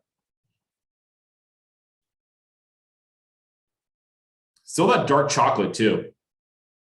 Again, it's a very different kind of chocolatey note from the 12-year-old, again, just given the cask, but you still get those undertones of that same kind of, or like a similar kind of dark chocolate. I also get still some of that raisiny, like figgy, and even nutty note going on. I missed it for a sec. Are we still on the cask, or sorry, are we on the 17-year or the cask right now? 17-year-old, correct. It is the 17. Okay. I didn't know if we moved on. I just want to check. No worries. Keel, is that how you say it? Keel? It's Kyle. Kyle. Kyle, but that's Shit, okay. my bad. Yeah. No. You're not the first. You're not the last. It's my punishment for being 3 weeks late, as my mom says. So. Love the personal touch. Always appreciated. Yeah, one thing, again, I'll say just about cask strength Irish whiskey in general is again, going back to that triple distillation, what we're about, it doesn't come across as hot. You'll find that with the Mizunara cast strength. You find with the Radish's cast strength. You'll find that with the Irishman cast strength here in a bit. It's a little too drinkable for being as hot, like as big of a whiskey as it is. Again, just general Irish spirit, dangerously delicious, I'll say. I've been playing with adding some water to this 17-year, and I can add a little bit. Doesn't seem to impact the flavor that much. I can add a lot. It impacts the flavor a little bit, but it doesn't. You know, in other whiskeys, when you add some water, it really changes the flavor altogether. This one really kind of holds up well with water. It keeps the flavor, so you can kind of water it down a bit so that you can drink longer. And but you're still getting this great flavor. Yeah. So what you're saying is I can make my whiskey last longer, and I can add water and still enjoy it. Yeah. There you go. Really stretch that bottle. There you go. No, I just realized we have everyone on camera. Let's take a photo. This is fantastic. Before we get to the last dram, everyone raise a glass. Kyle is on here. Bring your whole team in if you can. Raise a glass, everyone. Thank you so much for being here tonight. Cheers to you. Cheers to the Irishman. Cheers to Hunter. Thank you for being here with us. Everyone smile to the camera. Cheers. Oh, that's awesome. I can't remember the last time we had a shot with literally everyone on camera. This is great. Yeah, before we do get to the last whiskey, I do just want to say thank you to everyone for being here. Taking your time on a Friday night to explore some Irish whiskey with me. It is my passion. I hopefully, if it wasn't years before, it is now. Again, hopefully you've enjoyed all the whiskeys we have to offer here. They are pretty diverse. We do have a lot of different expressions out there. And we'll continue to try to innovate and bring you new things for every time we do one of these, which is, again, a pleasure. So thank you, David. Thank you, Vadim, as well, for everything. You guys have been great partners on everything we've done Irish. So I'm always happy to join you. It's a great group. It's one of my favorite groups just because you guys are so involved, honestly. People ask a lot of questions, have a lot of commentary, and it, for me, is truly a fun experience. So thank you. I gotta say also on the flip side, because you've done 3 or 4 with us. There's nobody else who does it as efficiently yet informative as you. I mean that as a compliment. Like there's some people that it drags into 2.5, 3 hours, and that can be fun, but it's like, I got a family, come on. But like with you, I know that it's going to be between an hour and a half. I'm gonna have all my questions answered. We're gonna have a good time, but I could still like put my kids to bed and not feel like an absentee father. Well, that's another issue for me to talk about with someone else. But in general, no, like you're one of my favorites to present on it. So well, thank you, Jordan. Know that it's mutual. Like you're rad. I appreciate that. That means a lot to me. Again, I do talk really fast, so hopefully people pick it up. But I do try to be efficient. I know everyone's got lives to live, but I do love my whiskey. I love my whiskey knowledge. And again, I'm always here for a history lesson as well. Great crack, Tony. Hell yes. Wait, Tony got crack in his suit and his kit? That wasn't on me. So quick digression on that, Jordan. I'll get on a long-winded story so you can continue to be an absentee father. I have a kind of brand ambassador here out in New York. He's a young fellow. He's Irish. And when he first gets to anybody, he says crack a lot. People think he's talking about drugs. And so he's always like, no, I have to explain it to literally everybody. He's very self-conscious about it, but people don't understand. So does everybody know what like a good crack or cracking is in Irish, Gaelic? If you watch Love Island UK, you know what it is. And I've watched every episode. Wait, Love Island UK? Okay, I work on Love Island US and I refuse to watch it. I've seen 5 minutes. Look, we all have guilty pleasures, okay? Love Island UK, it is straight garbage. I'm not going to say it's not, but it is excellent. It is straight garbage, yes. That explains why you're an absentee father. But it pays well. Never heard of it. Everybody needs to escape with some hot garbage here and there. That's how it goes. I hear that. Hi, But- welcome to Virtual Tasting Society. But a good crack is just a good time. Like, that's all it means. Like, the good crack, the good time. That's what you'll see actually some Irish bars named the crack, stuff like that. But that's where it comes from. It's Gaelic. It's a very popular Irish. Party time, excellent. Wow. I'm going to use that. I'm stealing that from here on out. That's fantastic. That's exactly what it is. A good crack is a good time. So Spain is very good at those. And 90 is the highest you can go. In Ireland, someone say 32 is the highest you can go. You were on a different tour bus. So, do you know what 32 is in reference to with Ireland? No, Fair enough. Carrie, I know you I probably do. know. It's the Jump in. it's Tell the us all. number of Let's counties. have a little group collaboration here. It's the number of counties, right? That's right. Yeah. That's right. And there are 6 missing from. So it's actually nowadays it's less controversial. It used to be much more controversial kind of phrase because it was very much an IRA phrase back in like talking about Republic of Ireland and becoming like reclaiming the entire Ireland. There's 32 counties in Ireland in whole. 6 of them are in Northern Ireland. So when you hear Ireland's 32, you're talking about the whole country, including Northern Ireland. And again, it goes back to IRA days when they were, bombing stuff and doing what they felt they had to do to get the rest of their country back. Politically, it is a very different feeling now. I can get into that maybe on another call or another chat some other day. But most Irish aren't for unification at this point. Just good explanation. So are the Protestants and the Catholics not fighting anymore? Good question. I won't speak to that in a long thing, but they are, but it's really driven less about religion and more about economics. There's a lot of public servants in Northern Ireland and living off of like British government money.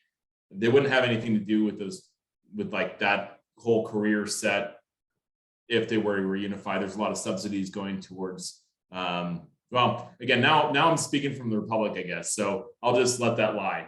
But not everyone is for unification at this point. They see a lot more quandaries in the actual reunification than probably 20, 30, 40 years ago. So, Carrie, when this is not being recorded, we could talk a little more freely. Sure. I agree. So someone said, can't drink that Protestant whiskey. I have a funny story about that. I grew up as a Catholic, just a little personal bit. But we did it like a church event, and my whole family, just as a background, has been beverage alcohol for our whole career, my whole career. So I was like a 9-year-old bartender for a bit at a lot of just like church functions, family events, things like that. And I remember an old man came up to me, an old Irishman came up to me as part of the church, and it's one of our benefits that we put on. And he was like, "Do you have any Irish whiskey?" It was we didn't have Jameson. This was again, call it over 20 years ago. God, over 25. I lose track of time now, but it was over 25 years ago. There weren't a lot of our other Irish whiskeys in the market other than Tully, Bushmills, and Jameson, but we didn't have any Jameson, which is the Catholic whiskey, and we only had Bushmills, which is the Protestant whiskey at a Catholic event, and he wouldn't drink it for actually because he's like, that Protestant shit, I'm not having any of it. So that was my first early experience with the divisions between Catholics and Protestants within Ireland on a personal level. So. Yes, John, he sure did keep it going. He drank other whiskey, don't get me wrong. He just wouldn't drink the Protestant whiskey we had there. Should we jump into some cast strength here? Are we ready? Absolutely. Let's go from one cask strength to the other. So I should have done this with the last one. In cask strength whiskeys, especially, to get the most out of your glass, honestly, when you're tasting something, I don't know if you guys know this. This was a relatively new thing for me, but when you are smelling, if you open your mouth a little bit, as you're smelling it, it will expose a lot more of like just your olfactory senses and things like that. You get a lot more out of it, and I find that especially true with cask strength whiskeys, just because they are so hot, you can get a lot of alcohol on there. By opening your mouth, you can actually get a little bit more nuanced view into what the whiskey is. We can all do that now. Just open your mouth, take a good deep breath. If you do have a wider nose glass, I would encourage you to also a wider mouth glass. If you also like just shift your nose up and down, you can get different notes. You'll get a little bit more alcohol at the top. As I said, just alcohol tends to sit on top of the aroma. So as you move your nose kind of throughout that whiskey glass, you'll get a little bit different experience as you go, especially again with cask strength whiskeys, given the alcohol on there.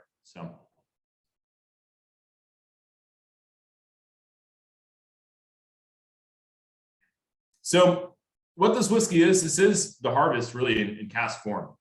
So it's our finest barrels, it's our finest selection of those barrels that Bernard again tastes every Friday. To actually, Jeff, I'm sure it's perfect in that again, that more convex glass, and I'm absolutely positive about it. But it is that same 70-30 blend that we had in the harvest, but this is just the finest barrels selected for this. And we choose them. Bernard chooses them every year personally. They're hand selected. They're typically, if you do get a bottle, on the insert, there is a hand signed note from Bernard about what number bottle it is, and with his actual pen signature on there. It's not just a print on there. So it's like every bottle is made with love at the end of the day. It's a truly special whiskey.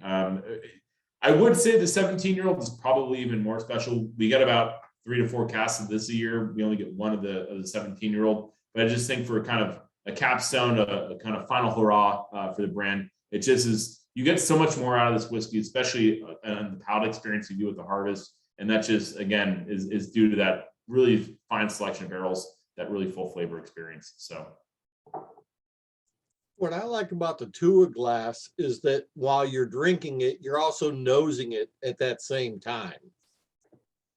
And everything's all about that kind of full experience, right? And I love Glencairns. I use them on a daily basis. They're wonderful glasses, but I think especially for cask strength whiskeys, there's other options and some things where you can actually get that full experience from like nose to palate down the throat, the whole thing.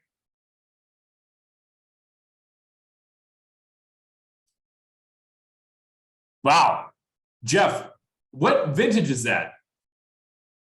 He's always pulling out fancy bottles. The 2010. 20. So, okay. All right. Great story time. I mean, it's a short story. I'll try to keep it short, but the Irishman in particular was the first cask strength whiskey on the market in over 50 years. And I believe that probably was the vintage that we first, I think so. Likely that would have been the first one that we actually came out with. So you see cask strength whiskeys everywhere. I mean, in bourbon's been doing it for a while and with Booker's and things like that, but the Irishman was the first brand in over 50 years. We don't have much history beyond there, so that's what we're claiming. But we were the first cask strength Irish whiskey on the market in over 50 years. And that's something that we still hold dear and still carry with us and continue in our tradition as well. We had a couple of these, and we've had a cask strength, I think, every year since 2010. No kidding. They don't last very long around here because except this one, I had to keep. We had 2 of these that we got from Bernard actually. No kidding. Have you met him yourself? No kidding. Yeah. In New York at the Whiskey Fest. Oh, sure. Like long time ago. Sure. He doesn't make the trip for those anymore. He's he's a sweetheart. He is. And again, like the guy knows, like one thing I've picked up from him, again, given my history lesson earlier, I am a big time fan of just whiskey history about how it ties into everything. And he's the person I would say is who's educated me most as far as like what Irish whiskey is from its history, its most like the importance, its shift in power. Again, he's really the brainchild behind what we do with the single malt. He was like, why, he's very much an advocate of bringing back the heritage of Irish single malt into the world. And that's Irishman was his first brand before Riders Tears. It's very near and dear to his heart, as is all his whiskey. He's very emotionally involved in everything that he puts out, and he puts out great whiskeys, no matter what, like no matter how old it is, no matter what the finish is, it all has a personal touch to it. Is there anything besides Irishman and Riders Tears that he puts out? No, that's So there is two brands. It's just the two brands. Yeah. Okay. I don't know. Maybe I was missing something. Did I say another brand? No, all the whiskeys, just making sure. Yeah, no, absolutely. Well, so, and even to that like credence, like we put really high quality Irish whiskey on our cream. Like that's one thing you also pick up on our cream that we do. You get that whiskey of it. You still taste the whiskey in there. I was going to ask about the cream. It looks so good. It's delicious. It is. And that was actually his first product. Actually, second product. The first product was a hot or like an Irish coffee, like RTD in a bottle. Weirdly enough, he was fed up with crappy Irish coffees that like everywhere around the world. So he's like, I'm going to make a good one, put it in a bottle, and sell it. And that was where everything else came out of, actually. What happened to that? Because right now RTDs are super hot. Everybody's going to RTDs. So it's still in a bottle. We just don't really make anymore now, and no one wants that format, and no one's really looking for. I would love to do like a chilled Irish coffee in a can, but not everyone feels that way. That's also like that's the commercial side of me speaking, not necessarily like the esoteric artisanal side of me. But yeah, I don't know. We've talked about it. RTDs are big right now. Sorry, Lorelai, go ahead. That's okay. So what is the difference between the rum cask and the cask strength? So the rum cask is going to be finished in that Chairman's Reserve cask. And again, it's still using the same base whiskey, but it's again going to have more of that kind of rum influence. Cask strength is cask strength, and it's just that 7-year-old bourbon barrel. Minimum 7-year-old bourbon barrel, that 70-30 split. So that it's just the finishing and also the strength of the whiskey. So the bourbon barrel? Bourbon barrel, yeah. Okay. They both start their life in the same function. Just the rum cask is going to be finished for about another 6 to 8 months in Chairman's Reserve cask. Okay.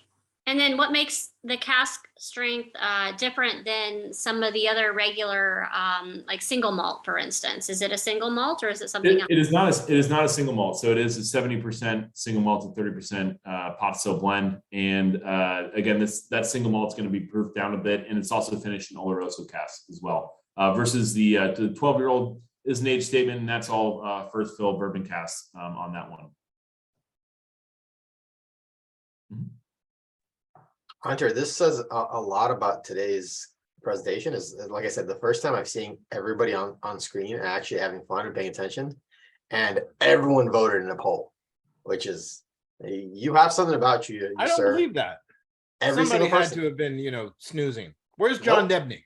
Everyone's here. Oh, John Dabney's not even here. He's snoozing. We have the results are in. I mean, do you want to take a guess of what the number one favorite of the night was? I'm just going to go with history and say the 17-year-old. Spot on. That 17 was ridiculous. And it's funny, it's, admission, you said they're underpricing it for sure, but it seems, $160 seems like a lot of money. But if you think of, most people are willing to pay $10 a year for scotch, like independently bottled of scotches. Here, it's less than $10 a year, cask strength, single cask, like all the things. It's not an IB, it's an OB. So why wouldn't you? It's fantastic. And it's a sherry cask, and we know sherry casks are expensive. All of This is super interesting to see this poll, because first of all, I mean, understood the first three aren't going to be anyone's favorite given the last four that we had, but it's pretty evenly, like, I mean, relatively evenly split across the 12-year-old, the sherry cask, 17-year-old, the cask strength, like, again, versus 17-year-old. That's lovely to see. Again, Yeah, thanks for so the everyone. people that are watching this at home, the recording, they can't see the poll. 17-year-old got 6 votes, 38%. Cask strength got 31%, 5 votes, so 1 vote off.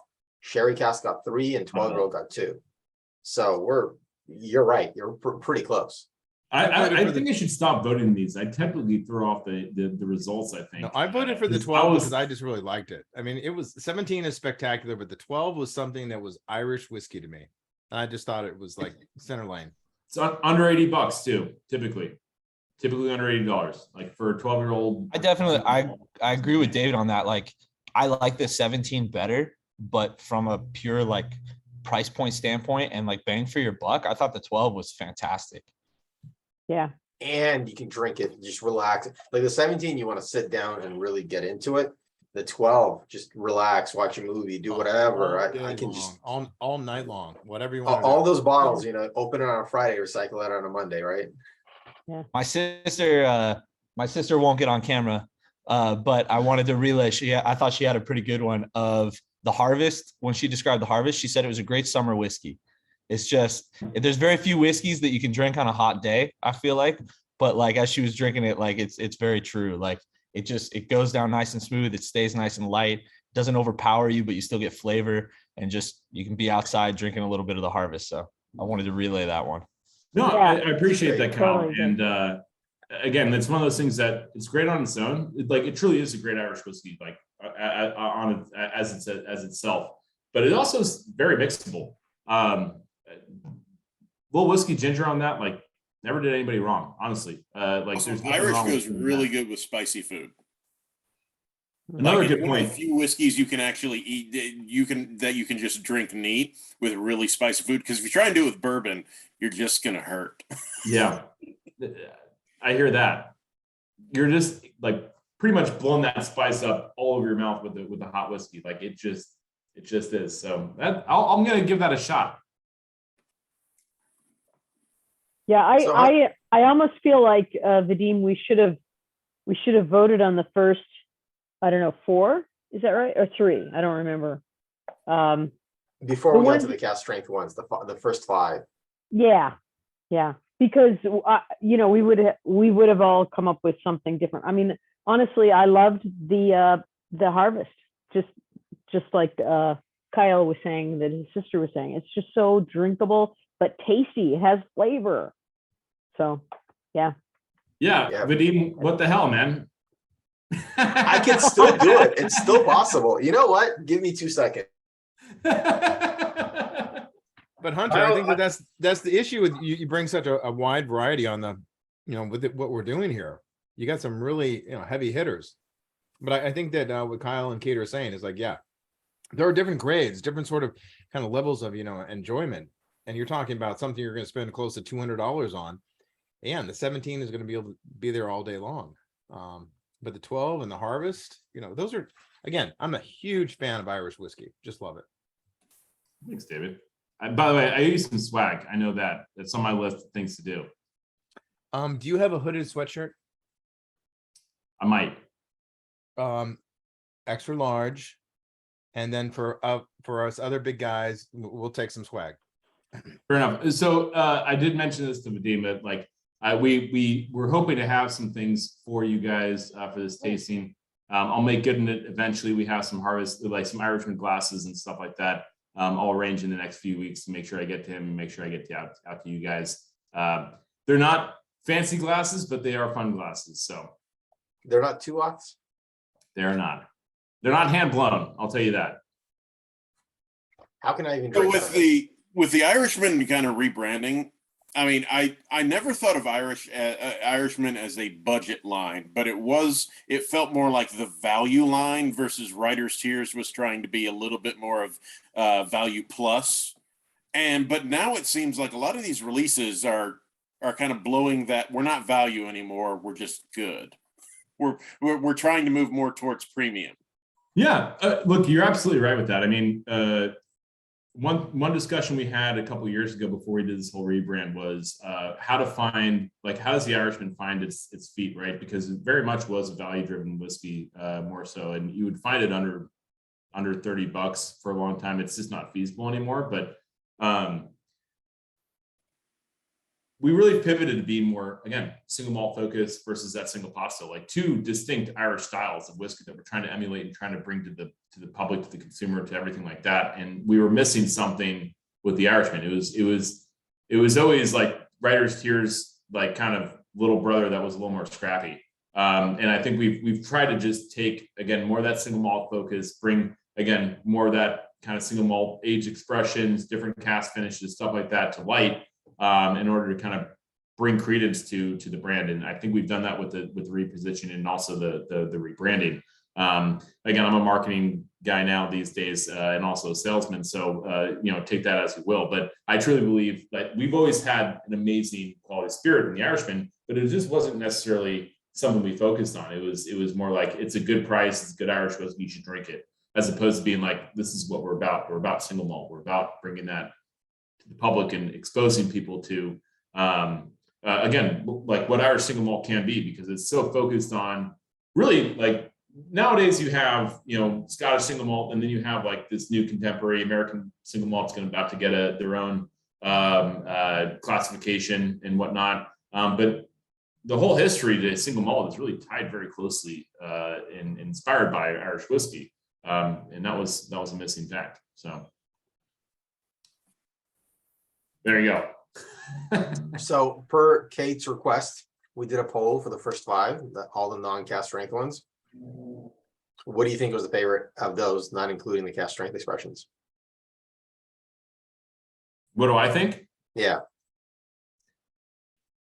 I mean, I got to lean 12-year-old.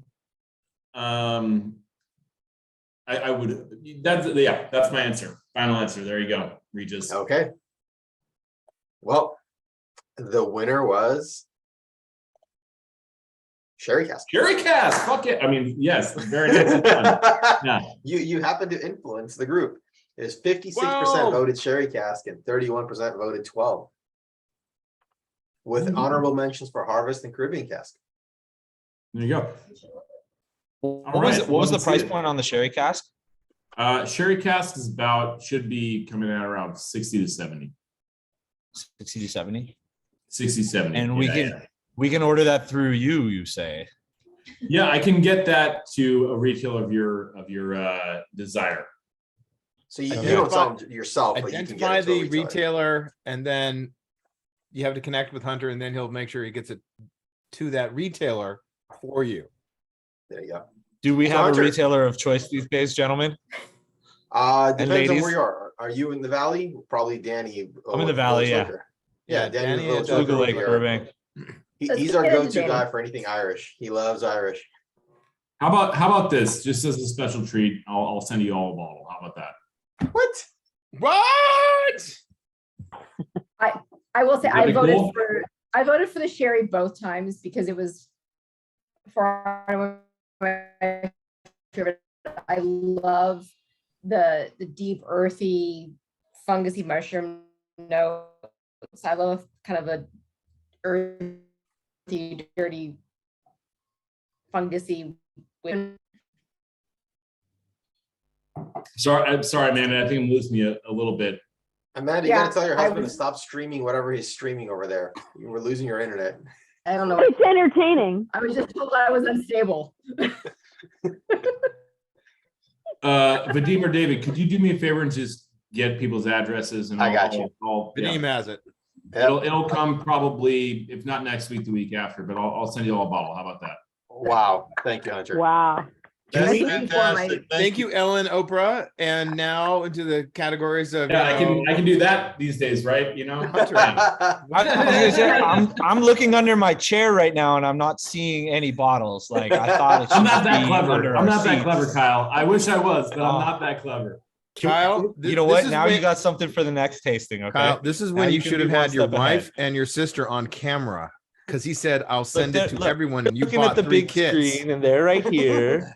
Right They need- here. Okay, promise. there you go. Hey, there we go. I got Everybody. it streamed up to the TV.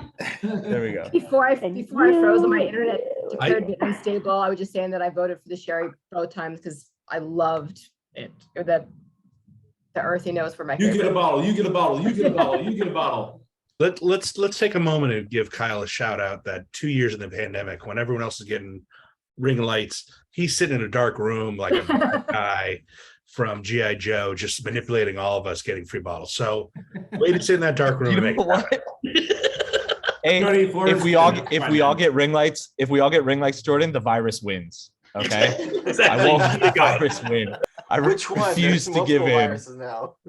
I refuse Yeah, to have multiple. multiple lighting. Just next tasting, I just want you with like a flashlight, just like you're telling a ghost story. Yeah. I taste Yeah. raisins and caramel.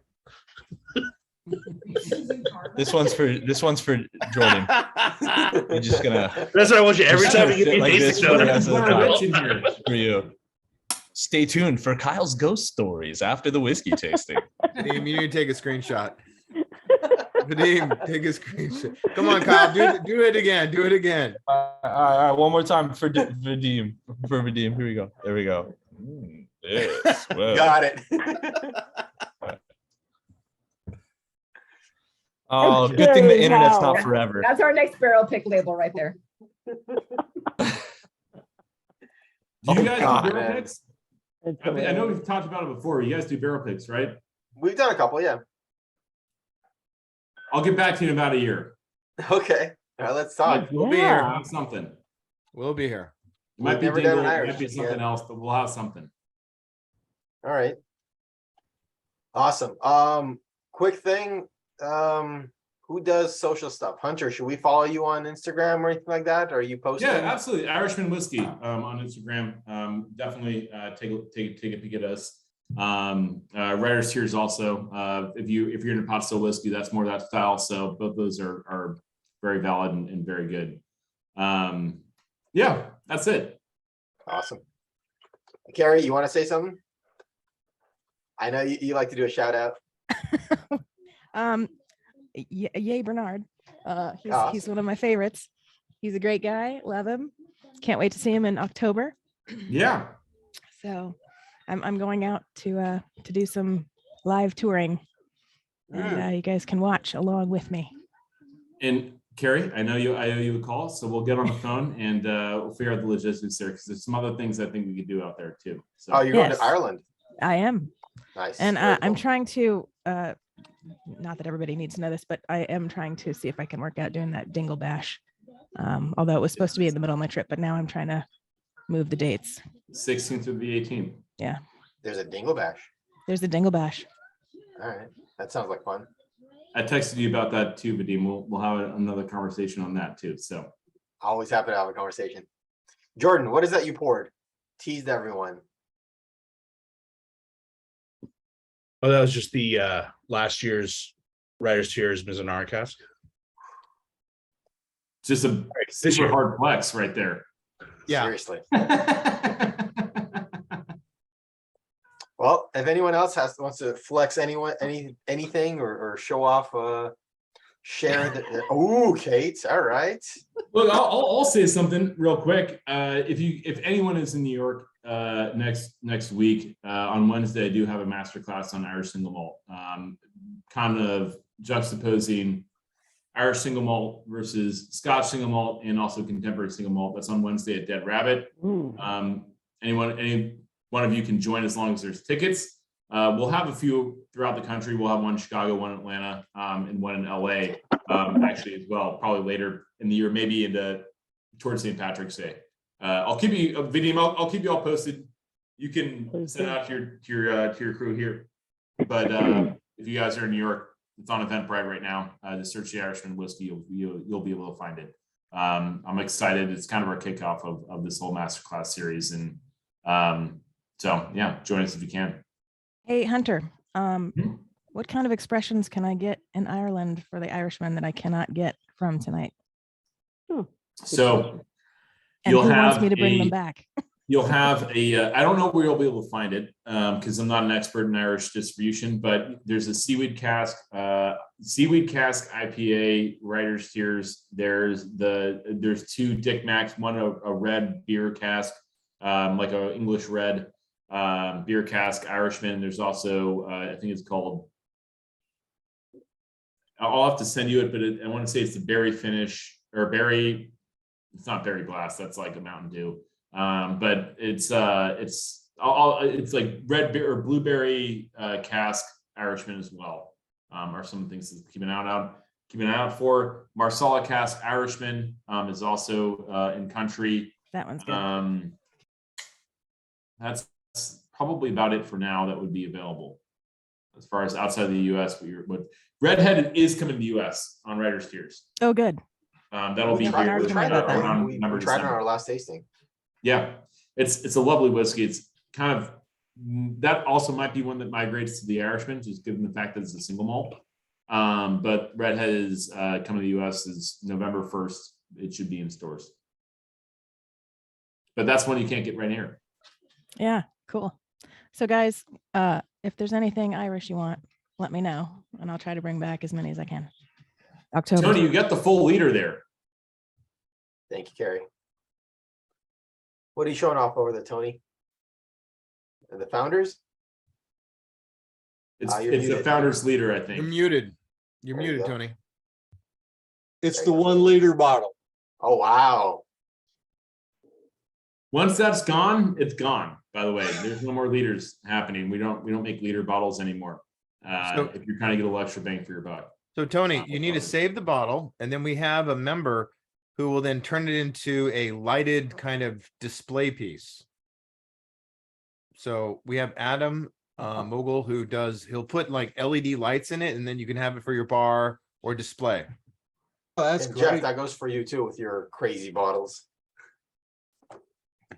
Yeah, Adam Mogul on our Facebook page. He's really good about doing things like that. I'm impressed how Hunter caught that so quick. I try to be good at what I do. I'm not always perfect, but I try to be good at what I do. And for the record, if you guys are ever out in Ireland, and this doesn't go necessarily for Walsh until we have a distillery, but given the small group here, if you guys are out in Dingle, I'm happy to set you up with a distillery tour or anything like that. 100%. Carrie, we're gonna make that happen in spades. Don't worry about that. Carrie, you better come back with some really incredible footage. I mean, that's the plan, but you guys all have to watch it. I can't afford to like do these things if nobody watches. Carrie, what are your travel dates? Not exactly sure yet. It was going to be the first 2 weeks of October, but now I'm waiting to hear back from all the different distilleries. I was trying to do from Dublin around a big circle back to Dublin, and now they're available here this time, and then these guys are available this time, and then these guys are available this time. Yeah. So now I've It's a opened small up the whole- country, very rural, I lots of know. roads. So lots of tiny, narrow roads. It'll be fine. Yeah. Yeah, I basically opened up the whole month, and I'm trying to get everybody to answer when they're good, and then I will make the Lots of final sheep. 2 weeks. You'll have a great time. Yeah. Well, all that said, Hunter, this has been absolutely fantastic. Thank you so much. This was delicious. And it was fantastic having you. As always, we look forward to having you again next year to revisit and try the latest and greatest expressions. Congratulations on the rebrand. You're doing a fantastic job as always. Always happy to have you. If you're ever in LA, hit me up, grab a drink. We'll be Hey. happy to host you.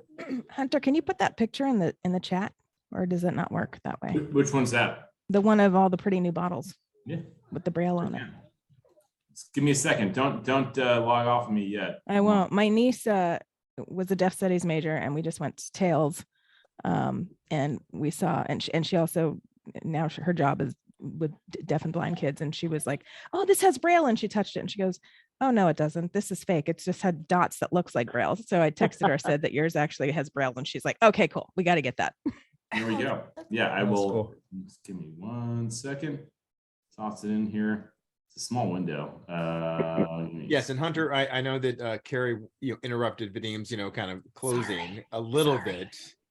So yes, thank you very much for everything. We are looking forward to the next event that you two can put together. For There sure. you go. Yeah, thank you very much, man. This was a lot of fun. Vadim, thanks as always. Thank you. Thanks, you guys. Seriously, a pleasure seeing you all, talking to you again. And I'm always here. Vadim, you can share my information with anybody if they need it. Again, I appreciate all your time, all your experience and everything that you have to add to the conversation and tasting here. So Fantastic. And as always, we're not kicking anybody out. Feel free, hang out. We'll just do it off the record. So good night, everyone. Nice.